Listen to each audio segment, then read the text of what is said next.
अभी और दिव्या भी आराम कर रहे होंगे, उन्हें इस वक्त जगाना अच्छा नहीं लगता। अरे खोलो, दरवाजा खोलो। सारिका, खोलो दरवाजा, दरवाजा खोलो जल्दी से, दरवाजा खोलो।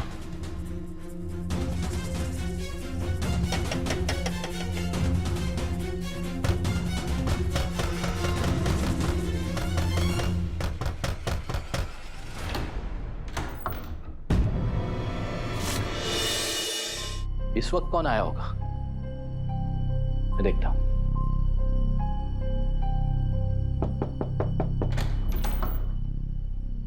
क्या हुआ सारिका? भाभी सा, अरे भाभी साहब मैं सही थी। आज जिस छोरी का गृह प्रवेश हुआ ना, वो दिव्या ना वसु ही थी। बेकार में मैंने अपने आप को ही थप्पड़ मार ली है। तुम नहीं सुधरोगी सारिका। लगता है तुम्हारा दिमाग पूरी तरह से खराब हो गया है। भाभी साहब आपको जो समझना है ना समझ लीजिए, लेकिन अभी अभी मैंने जो नजारा दिव्या के कमरे में देखा है ना, वो देखने के बाद किसी का भी दिमाग खराब हो जाएगा। अच्छा, ऐसा क्या देख लिया तुमने?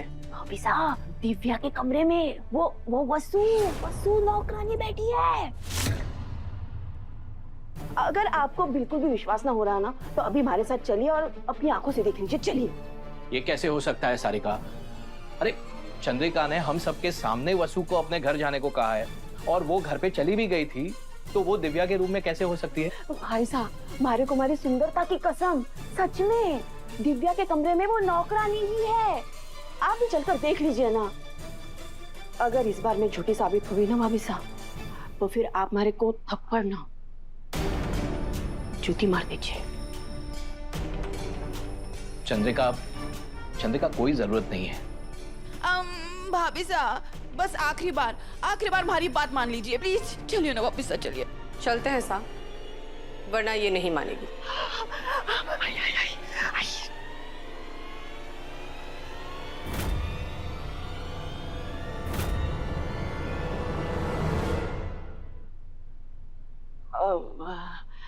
इस बार मैं कुछ ना करूंगी, जो भी करेंगी भाभी साही करेगी।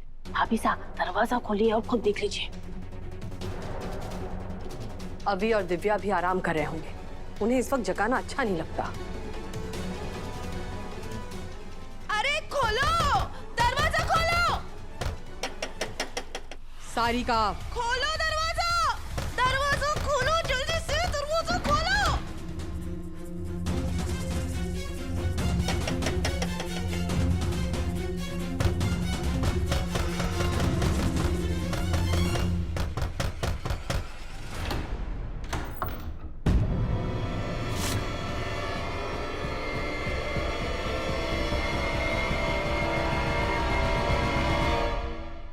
क्या हुआ माँ साहब, सब ठीक है? ये सब क्या हो रहा है?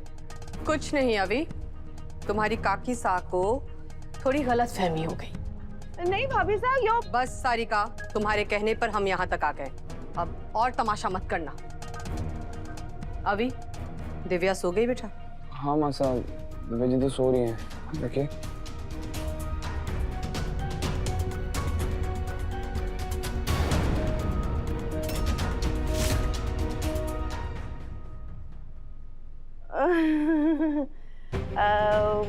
भाभी साहब वो क्या है, आपने दिवाली में हमारे को सारे घर की जिम्मेदारी दी थी ना, तो फिर आराम कर करके मैं थक गई।